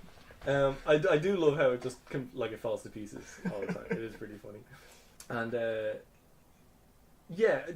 just wonder about that scene. So like, because there's so many. It's like a domino thing of why does the guy wait around? Why does he have the bomb set? Because it doesn't destroy the plane, it just sucks those people out, which makes me think that it's specifically there to give Iron Man the ultimatum. Yeah, but which is what this like. There's like a couple of these like ultimatums. There's an ultimatum here. You can stop me or you can save these people, but then he does both. Yeah, and then there's the ultimatum of we can save Pepper or the president, not both, but then he does both anyway. Yeah, it's weird. It's like they give him two Cable Car or Mary Jane situations, and he's like, "No, I'm Iron Man. I'm going to save them both. I'm going to save them both times," which kind of undercuts all the dramatic tension in favor of action. It's weird. Yeah, there's like, you're right. It doesn't like the more I think about it, the less it holds up. But anyway, the suit gets blasted apart. I'd love to see a one shot of like. Tony goes to pick up all the pieces of the suit because it's not like he can send somebody. Yeah, him and Rhodey have to go get it. This suit does come and save, like it does. The prodigal son returns. Yeah, right. Oh, right. So does it just take? Does he just leave it there and then it comes? Like the trucker who hit it's like, oh my god, I got an Iron Man suit, and then just launches away from him. Yeah. Oh, okay. I didn't think about that. But yeah, so then all the pieces are in place. They all kind of end up on this. Like, what is with Shane Black and Christmas and Harbours? Because nearly all of his movies take place at Christmas. Like Kiss Kiss Bang Bang, Lethal Weapon, The Nice Guys. Does it take place at Christmas? I don't know. I'm not sure it's important that I keep listing these. But anyway, he just seems to have an obsession with Christmas and Harbours, and just like crazy action scenes taking place with like specifically a ship docked, like a massive ship docked in a massive ship harbour. Yeah. Where the president is strung up above a Christmas tree. Because they're going to line him up Viking funeral style. Yeah, using in the Iron Patriot suit, using oil. Oil from the Roxxon Oil Corporation, which was like referenced earlier in the movie. There's something to do with oil. Roxxon are like from the comics. I think they're. I don't know exactly what they are, but they are in the comics. Because that was the guy that Trevor shot, right? Shot. Yeah, he was an accountant for the Roxanne Oil Corporation.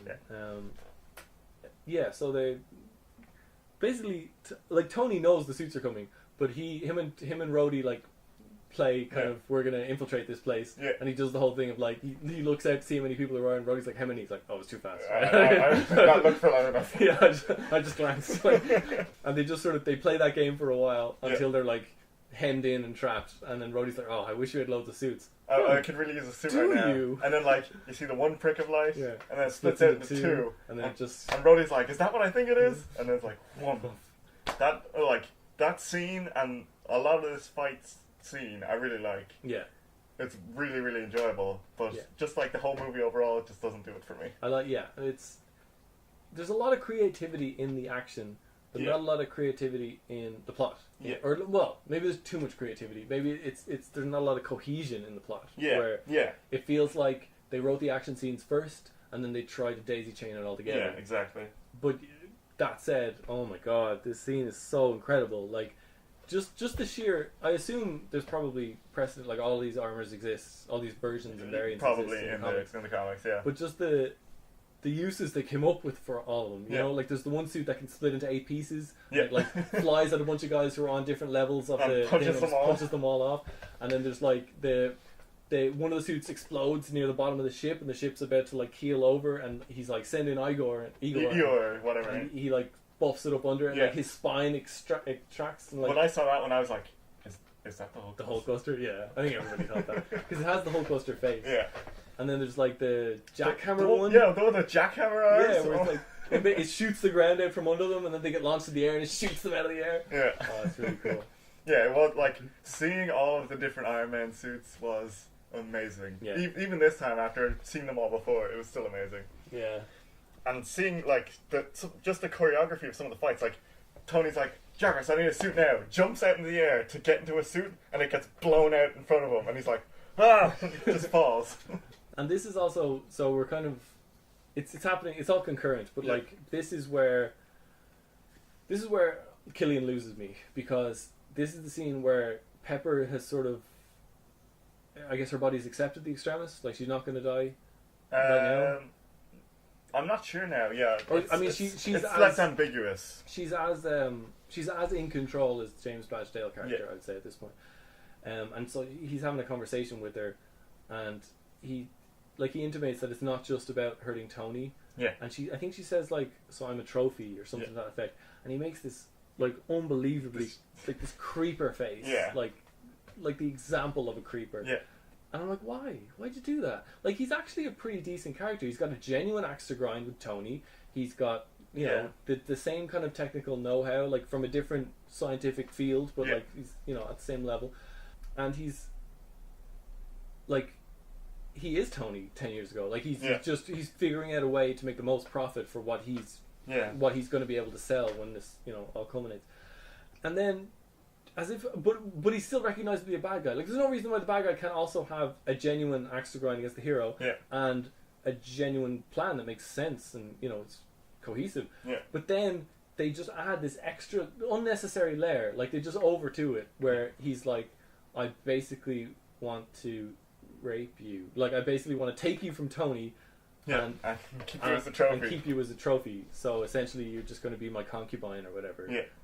On top of everything else. So like I'm also like I'm also a cartoon villain. Yeah. It's, you know, I want to tie you to some fucking railroad tracks. Yeah. Twirl my mustache. Like it's unnecessary. Yeah. And so much more than you needed, because Guy Pearce was already doing a great job. Yeah. I mean, he breathed fire 15 minutes ago. Like you said, all the pieces are there for him to be a good villain, but it just didn't land for me. Yeah. This is like one of the throwaway Marvel villains for me, where he's forgettable. It doesn't stand out. He doesn't do anything amazing. He's just, I'm gonna be evil. I've got this evil plan, and you're gonna try and stop me. Yeah, it's unfortunate, because I really liked. You know, I thought I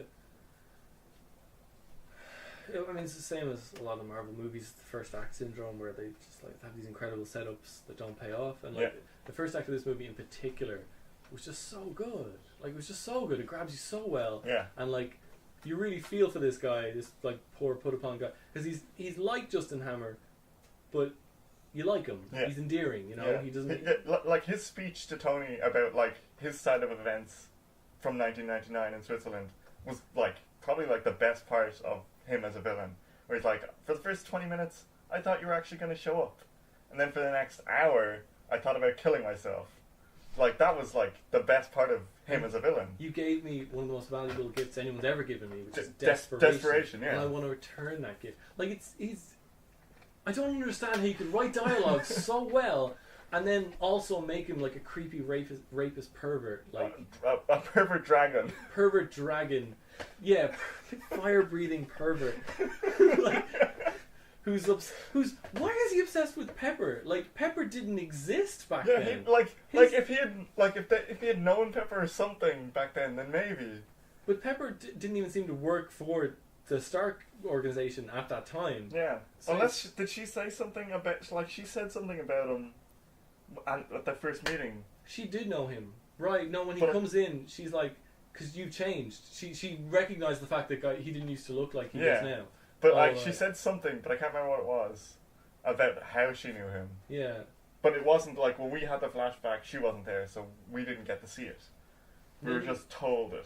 Yeah, maybe. Oh, yeah. Actually, maybe they did know each other. I don't know. But even if they did, like, we can't even. If there was a mention of it, well, I can't remember. So it wasn't good enough. Yeah. They needed to have a scene. Yeah, scene together. 10 years ago, scene. Yeah, but. Yeah, I don't know. I hate that part. Like the part where he leans in and he's basically like, "I'm gonna kill your boyfriend and then rape you." Like, it's complete overkill. It's not necessary whatsoever, and it ruins him as a villain. Like that moment was like, "Well, I hate you now," and then it just gets worse because then he's like, he rips his shirt off and he's glowing. He's got these fucking dragons on him, and he's like, "I am the Mandarin." It's like, what the fuck are you doing? You were actually like a decent, subtle, understated, like.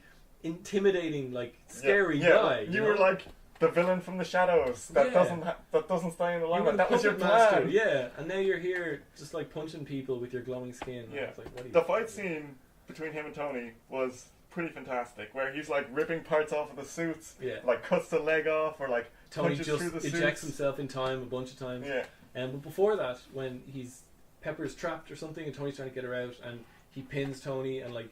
I think he somehow deactivates the suit. That Tony's he like punches up through the floor and pulls out the power supply for the suit. That's the first thing he does. Okay. So yeah, Tony's like trapped in the armor, and he's having his kind of gloating moment. Yeah. Laying one burning finger on Tony's chest. Yeah, it's like in your turtle shell. and even then his dialogue even changes to be more like a Simpsons villain or something. Yeah. But he says. At one point, is it now? Is it at that point, or is it earlier than that? There's a point where he's talking to Tony, and Tony knows a bit about his plan, or he's gloating a bit about his plan. It might actually be back in the scene where he shoots Maya Hansen. But basically, he says, "You're a maniac." That's when Tony's strapped to the bed. Yeah, and so he's like, but he says it in like a kind of, "Oh, you're a maniac," and as soon as he said that, I was like, "No, Tony. You're a maniac." I know this guy. I mean, you're both maniacs. Yeah, like this guy's definitely out of control, and like he needs to be stopped. But Tony, so do you. Like, how do you not see yourself in this guy? Like, that's what I mean about all of Tony's villains are mirror universe versions of himself. Yeah. Because Tony, how can you not see how completely out of control you have almost killed? You not like by threatening somebody else, and not like by just having an outlandish lifestyle. You personally have almost killed Pepper. Like that night terror scene where your armor came to save you by almost killing Pepper. Yeah. That was you. That was 100% you. You built it to do that, and it did that, and it almost killed Pepper. Yeah. Like, you're a maniac, and you need to get yourself in check because you still haven't acknowledged the fact that you're out of control. Yeah. Like you have PTSD and you're refusing to go to therapy. Although we do find out at the end that he's been in therapy this whole time with the Hulk. Therapy. I'm not that kind of doctor. But yeah, it's all I can think because he says it with such like condescension, like, "Oh, you're a maniac." And it's like, no, Tony, you're like, you need to look in a mirror, dude. But yeah, sorry. So going back to the fight, while Tony's after the initial kind of all the armor's doing all their different things and like Tony and Rhodey fighting around, it becomes Tony's trying to get Pepper and Rhodey's trying to get the president. Yeah. And when Rhodey gets to the president, so he does this incredible move where he's like hanging from he's hanging from one of those boxes, and there's two extremis guys there, and he shoots the chain out, and they get launched off, and he somehow manages to perfectly swing around and land on the. I know. He shoots the chain. No, he shoots the chain, and then while swinging down, shoots another chain. But then lands on the president and activates the repulsor from outside the suit. Which means, number one, you can activate a repulsor from outside the suit. Yep. And number two, the suit isn't under the control of the Mandarin right now. Or anyone, I guess. Because, like, I don't understand. He frees weird. the president from the suit, then he gets into the suit and flies the president out of there. Yep. Which means whoever's in the suit can fly the suit, and the repulsors can fire. Which means the president, while trapped, and yes, okay, he's never been inside one of these suits before, which Tony says are coded to him, but him and Rhodes. This one was never coded to Rhodes. Rhodes stole it. He stole it, and we discussed it. We're like, Tony wanted him to steal it, and he coded Rhodey to be able to pilot it. Oh, okay. But then, and also this is the Mark II armor, and so many things that this suit does, the Mark II cannot do. And also, so maybe Tony did code the Mark II to Rhodey, but then Tony establishes earlier in the fight that none of these suits are coded to you. These are all coded to me. Yeah. So you can't get in them. The only one you can get into is your own one. Yeah. But then the president get into it. Yeah. You know, and like whatever about it not working for you if it's not your armor. So okay, maybe that's why. Maybe the president couldn't operate it. But then that wouldn't make sense because James Badge Dale was able to operate it. Yeah, he was able to operate it. But even despite all that, like, why doesn't the Iron Patriot have a kill switch? Because okay, maybe he coded it to Rhodey because he wanted Rhodey to take him because he realized he was on tilt and like he couldn't just give it to Rhodey because he's too much Tony ego. Stark. But yeah, like he understood that Tony needed to take it or that Rhodey needed to take it. But of course, he would have some kind of kill switch. It's Tony Stark. He needs to control everything. Yeah, he'd have a way to stop it.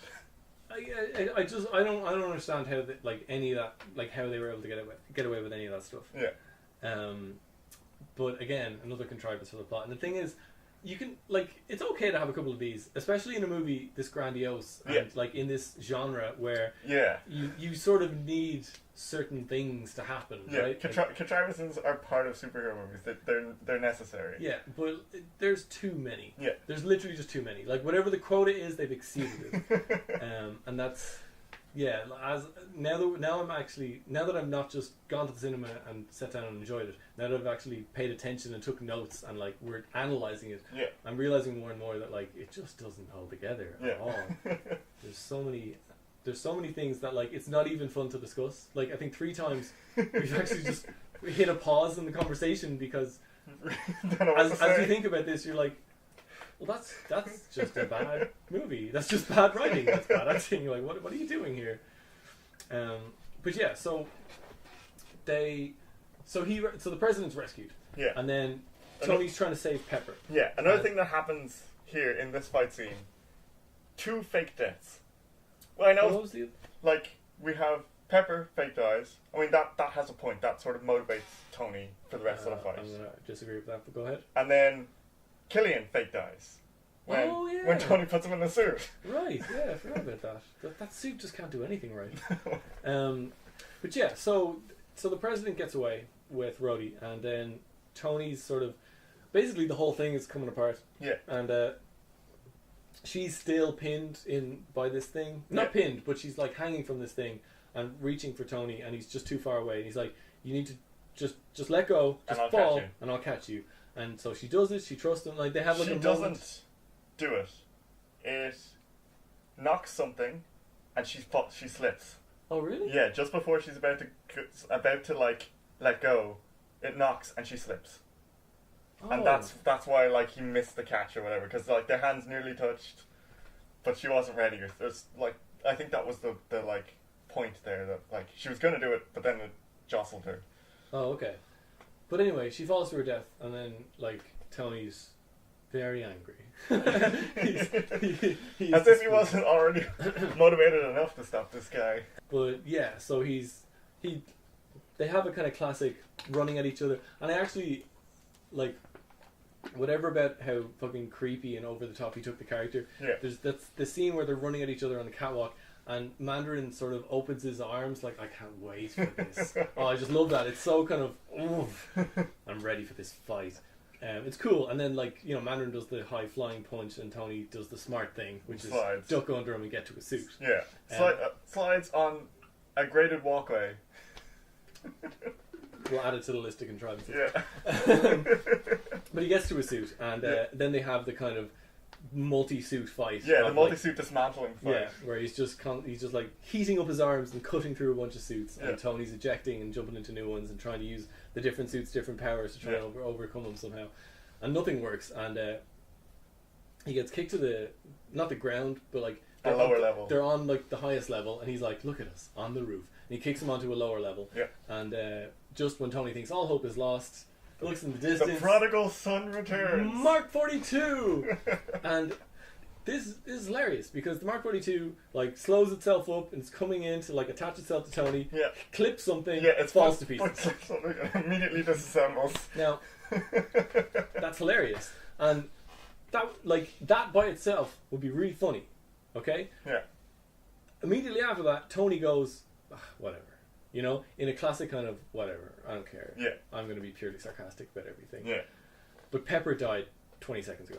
Yeah. Like, the love of his life literally slipped through his fingers and fell into fire. Fell into a fire. She fell into a fire. Captain Phasma.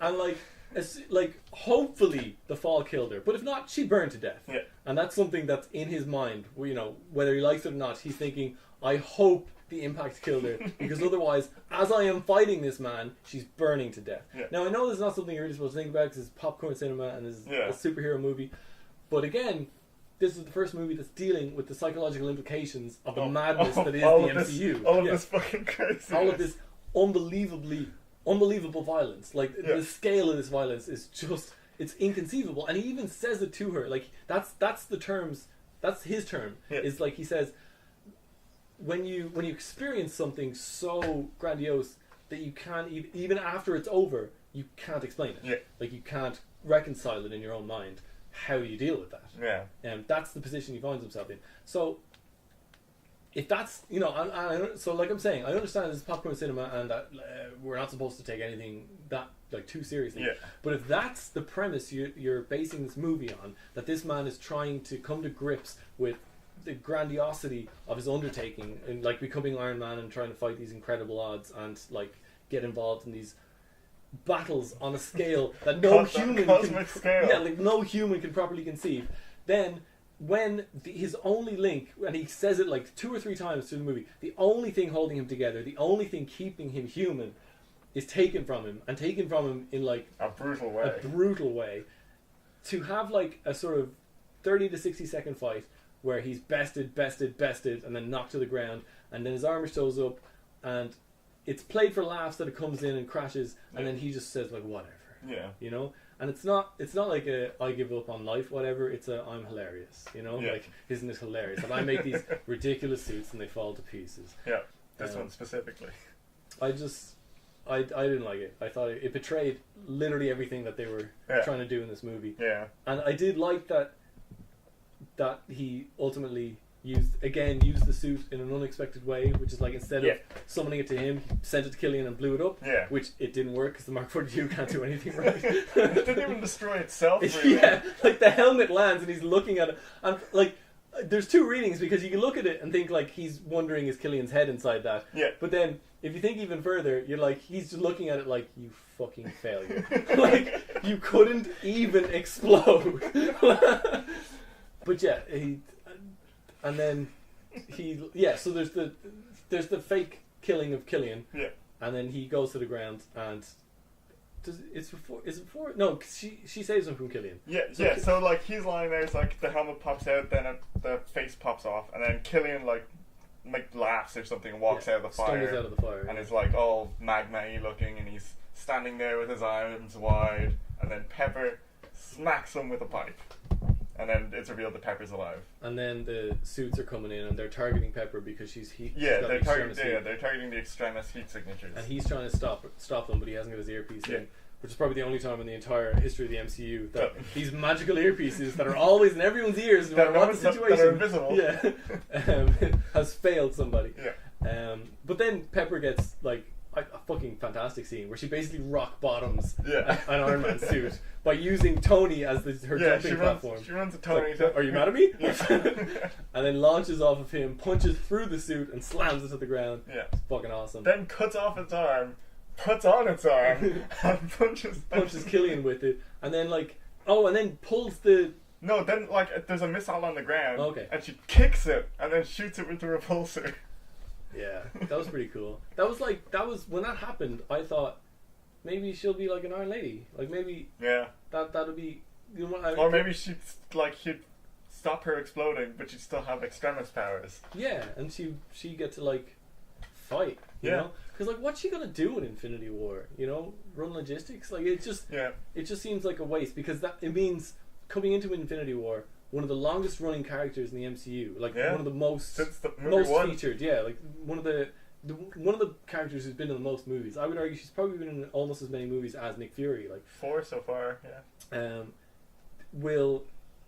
Her options are going to be not in it, just sort of a background character, killed because. Yeah. Pepper's gonna die.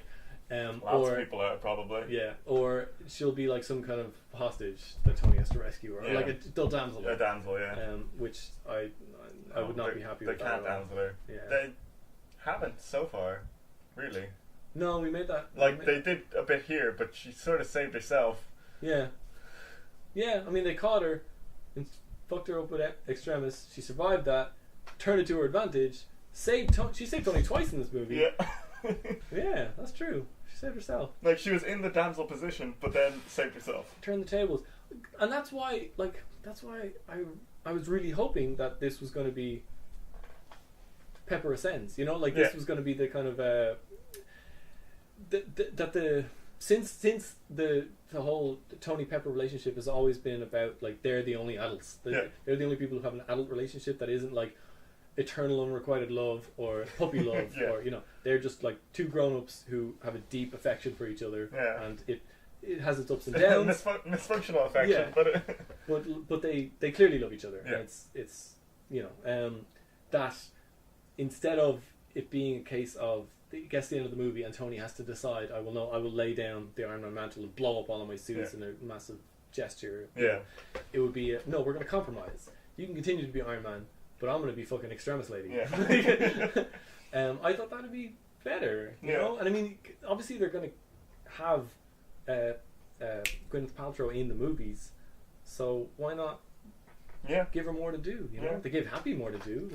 Yeah, I think maybe they're trying to avoid the superhero trope of all of your characters become superheroes eventually.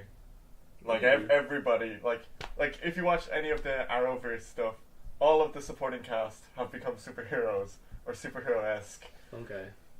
As time has gone on. I don't know. It just felt very organic. I thought this was a great opportunity. Yeah. And like you said, the way she saved herself, sort of.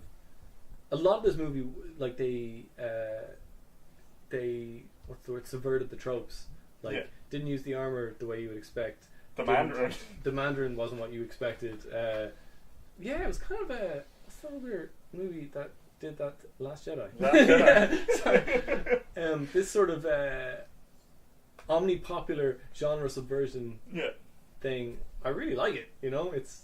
I don't think they didn't quite. They did not pull it off really well. Here. I think The Last Jedi pulled it off really well. The more I think about it, but so that's enough about Pepper. Yeah. Then we get to the Tony blows up his suits. Tony blows up his suits, and then he has the clean slate protocol. Because he says because I paid attention this time because I wanted to reconcile it with where he is in Ultron, where he has suits again. Yeah. He says not that he's going to get rid of his suits, but that he's going to pare down his hobby of making suits. Oh, okay. So obviously my takeaway from this the first time was that's it. He's done with Iron Man. Yeah. But this time I was like, what actually happens in this scene? And he says, well, maybe I could like pare it down a bit. Okay. And then blows them all up as a romantic gesture. Yeah, I mean, I took. Yeah, like I took the same, like the romantic gesture, and then I took from the final scene where he rescues the arm robot and a bunch of his tools that like, nah, he's gonna keep making suits. Like, and also I think it's the voiceover from that scene was when he's picking up all his gear again. He says something along the lines of, "That's what I do. I fix stuff." Yeah. Because I am Iron Man. Well, that's later. Yeah. I just got because he said that's like a refrain. He says that a couple times in the movie that what he does is he fixes stuff. Yeah. And it occurred to me that kind of means that Tony will only ever be happy when something is broken. That's true. Yeah. Like he requires a situation to fix. Yeah. In order, like that's what fulfills him. Yeah. And that's another sort of. He's finally reconciled with the fact that like he's not psychologically equipped to deal with everything he's experiencing. That's somewhere he gets to at the end of this movie. Yeah, and but he still hasn't accepted the fact that he is obsessed with control. He's obsessed. Oh yeah, no, that continues on forever. Yeah, that's like one of his defining traits. And that's like, it's unfortunate that like this movie doesn't hold up. Yeah. As much. It's weird that this movie didn't hold up. Yeah. Like that we spent 2 hours talking about Iron Man 2 and how incredibly well written but poorly executed that was. Yeah, like these movies have so many good parts in them. Yeah. They just don't fit together well. And then like Iron Man 3, which was easily my favourite of the Iron Man trilogy when I saw them all originally. Yeah. Does not hold up. Like it just doesn't. I would definitely put Iron Man 1 above this movie. Like, yeah. It's so strange. But yeah, he's like, and this. So sorry. So it's too bad that this movie's doesn't hold up as much as well, because this is the like. You sort of in the first movie you get the impression that Tony Stark is kind of a playboy, doesn't take anything too seriously, and he develops a bit of an obsession with like basically getting vengeance on people who've been misusing the stuff that his company makes. Yeah, exactly. In the second movie, it's kind of the sins of the father thing, where he discovers that going all the way back to his father's time, like the Stark company was fucking people over. And he's also dealing with the fact that he's dying. And he's also and that's where they establish the incredible pride and ego of Tony Stark, that he won't even admit to people that he's dying. He would rather just die. And this one establishes his absolute refusal, kind of like classic male refusal, to accept the fact that he could even have a psychological problem, like have any kind of mental health issue. And also, even when he gets to that place where he's willing to admit that he needs therapy, that he needs counselling, he needs to deal with this and talk about this stuff, he still isn't ready to accept the core of the problem, which is that he's obsessed with control, and that he's only happy when he's fixing things. And even when he does admit that he needs counselling and stuff, he goes to the Hulk. The Hulk. He goes I'm not that Bruce kind Banner, of doctor. Not an actual therapist. Which, and again, it's like another system of control, because he's going to the one man who he knows has worse problems than he does. So he just wants to maintain that perspective of like, no, I'm still better. I'm not so bad. Yeah. It's and again, I'm sad that we didn't get the scientists at large kind of. Yeah, the buddy cop scientist movie. Or having like a. Like I don't think they could do it after Infinity War. Like I don't know how it's going to play out, but I feel like the Hulk's story has gone in such, like with Ragnarok and everything. Yeah, it's gone in such a way that, like, basically what I was going to say is I would love if they had a Hulk movie where Bruce Banner thinks he's on to something, thinks he might actually be able to find a way to get rid of Hulk altogether. Okay, yeah. But he needs Tony Stark's help, and so they have a kind of that would be good. Scientists working together movie of trying to deal with this. But I don't think that can happen now. Like, I think the stories have diverged in such a way that it's just not likely. Yeah.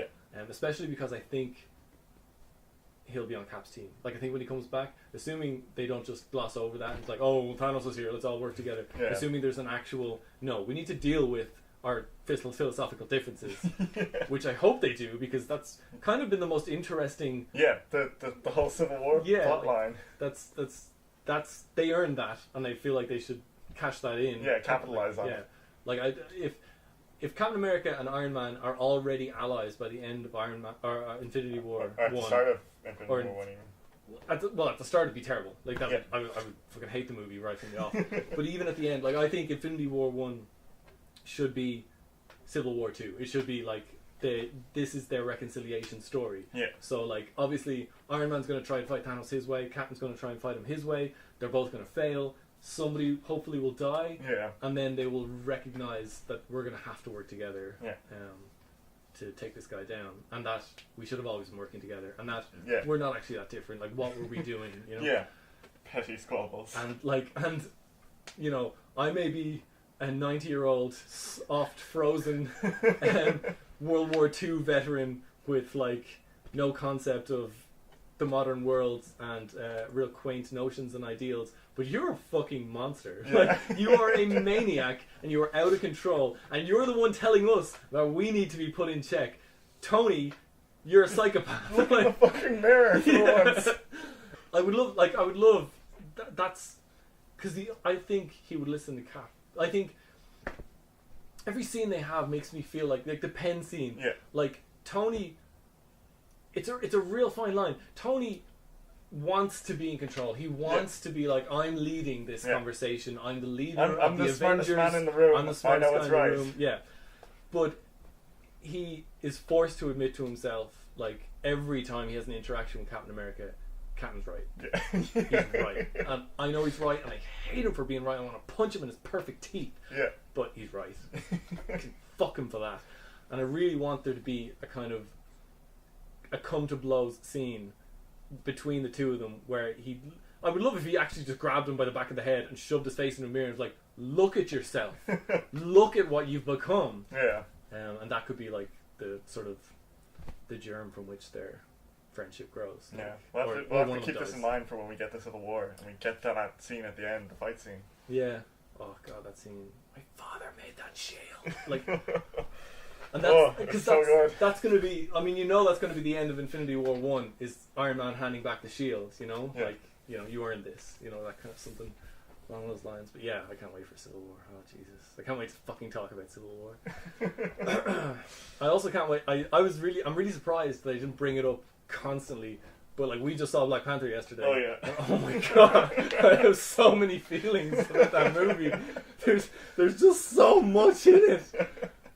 But yeah, we're gonna have to. I guess we're like save that and do it in chronological. Like, yeah, we can go re-see it at some point. Yeah. Like record it then. Okay. Put it out chronologically. It will definitely still be in cinemas because it is fucking blazing through the box office. Yeah.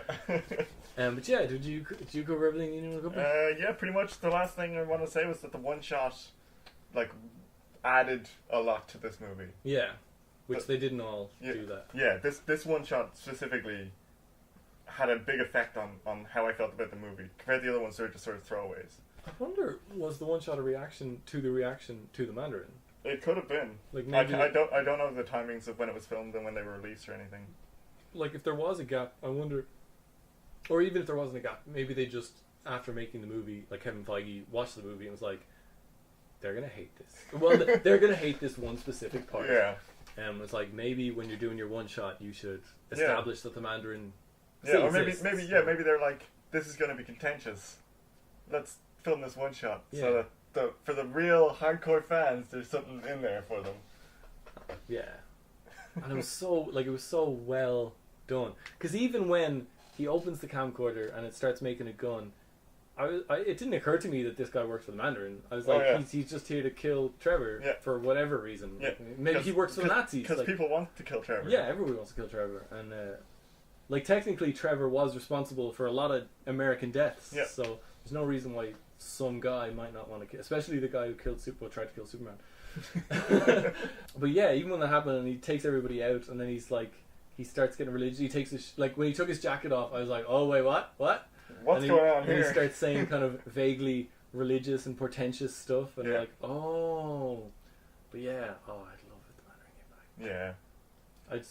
That's our main hope, that villains reappear. That Red Skull and Mandarin, that's because one of my notes when I was watching this movie is that, like, how we did. There was a previous movie which was where they used three. It's like Hugo Weaving, Tommy Lee Jones. That was Captain America. Yeah, and the guy who plays Erskine.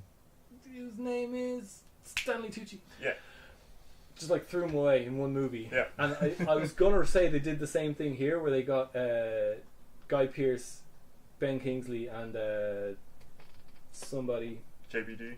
James Badge like James Badge I can understand. Like he doesn't have enough of a profile that they would want to keep him around. But those two, but like, Ben Kingsley, Guy Pearce and Ben Kingsley, like, first of all, that they convinced Ben Kingsley to appear in this movie is incredible. But to then, because like I said, I hadn't seen the one shot before, so I just took it that Ben Kingsley was a joke and has been written out. Yeah. And now I'm like, he's been taken to the real Mandarin. The real Mandarin. Which means there's at least a small chance that even if he doesn't, like, even if the Mandarin doesn't turn out to be a mantle that you can wear, that he might still be alive and at the mercy of them, like kind of like Princess Leia in the Mandarin's lair when the Mandarin does appear. That would be awesome. And I didn't realize that they recognized all the way back in Phase 2 that we have a villain problem and we need to stop just tossing away these incredibly lauded actors. But yet they still just toss away all the villains. Yeah. It is a shame, but I mean, there's still plenty of villains that I'm happy they let go of. Yeah, a lot of the time it's okay, but just like people need like a villain that more than just Loki. They need a villain that means something to the character. Like, because we have Thanos, but Thanos we don't know anything about him besides like he smiles occasionally, and he has like nobody has anything against Thanos except for Dave Bautista. But what's his name? I can't remember. Bunch of tattoos. He likes to stab people. Oh no! It's Groot, Rocket Raccoon, Peter Quill, Gamora, Drax the Destroyer. Drax the Destroyer. And Gamora kind of she was the daughter of Thanos. Nebula seems more to so have a lot of anger, whereas Gamora just wants to move on. Yeah. But Drax is the only of the 70 people who are going to be going up against Thanos in Infinity War. Drax and Loki are the only people. And Loki only because they had sort of a I'm going to play at you and I'm going to play you to try and both get power.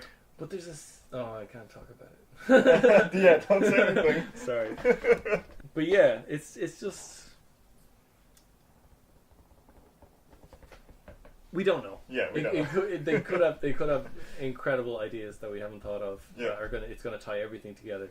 But right now, it does feel like they spent all of this time building all of these heroes up, and they don't have a villain. And they don't have a villain that anybody has any reason to fear or even know about. Yeah, which is a shame. And I feel like I know we've been getting glimpses of him here and there, but I feel like he should be a presence in their life by now. Yeah. Like, he should have already appeared to at least the Guardians, or even to Thor, even to some of the cosmic people. Yeah. Like, I feel like the news that Thanos is coming... Yeah, like the Guardians know of him, and that's about it. Yeah, like, I just feel like it should be... what's the word when you get news in advance? Foreshadowed, you know? Like, that Thor... In the same way that Thor in the Avengers said, like, you're ready for a higher form of war, and then doesn't go into it. Like, never spoke about it again. Yeah, like this is the kind of thing where Thor should like come to Earth and be like, listen, there are these beings, and Thanos is one of them. Yeah, and they kind of. All right, well we'll wrap up soon, but they kind of like, it seems like that's what Thor was gonna be, you know, like they had that scene in his no, not in his movie, it was in Ultron, I think, where he goes into like the pond, that's Ultron, the pool or something, and has like the vision of Ragnarok, but also has visions of the Infinity Stones. Yeah, well, like colors that are the Infinity Stone colors, and he mentions the Infinity Stones when they're walking and they're talking about the hammer going up in the elevator. He mentions that like, I need to leave now because a couple of these stones have popped up and this is an important thing. Yeah, and it just feels like there should, like, at least one movie before Infinity War, he should come back. Like, maybe like at the end of Infinity War or something, since he wasn't there. Yeah. Just have him come back to one or the other, to either Cap or Iron Man, not knowing what's going on. Yeah. And just give one of them the info to be like, and just assume it's going to be delineated, but maybe it won't be. Yeah. And it'd be perfect if he gave it to Tony, right? Oh, because then it Tony would be like, comfort, validation! Like, the threat is real. That he'd be like, this this, like, and he'll say it to Tony, and Tony will immediately think he gets it, you know? Yeah. Like, I understand threats, I understand, like, I'm going to build something to face him. Yeah. He has no idea. He's going to be so outclassed. Oh, yeah. It's going to be so amazing to watch. Alright, so this has been episode, I'm not even sure anymore, of the Saturated Industries podcast. Better known as The Sip. I've been Danny. I've been Steve. See you next time for... Yeah, what's next time? I think it's Thor 2? Yeah, the Dark Thor World. 2 or Captain America 2? I think it's the Dark World first. Okay. Yeah. So, for Thor 2, hopefully that'll hold up better than Iron Man 3. Maybe that'll be... I remember that not being great, so maybe that'll turn out to actually be way better than Iron Man 3. Yeah. We'll find out. See you next time.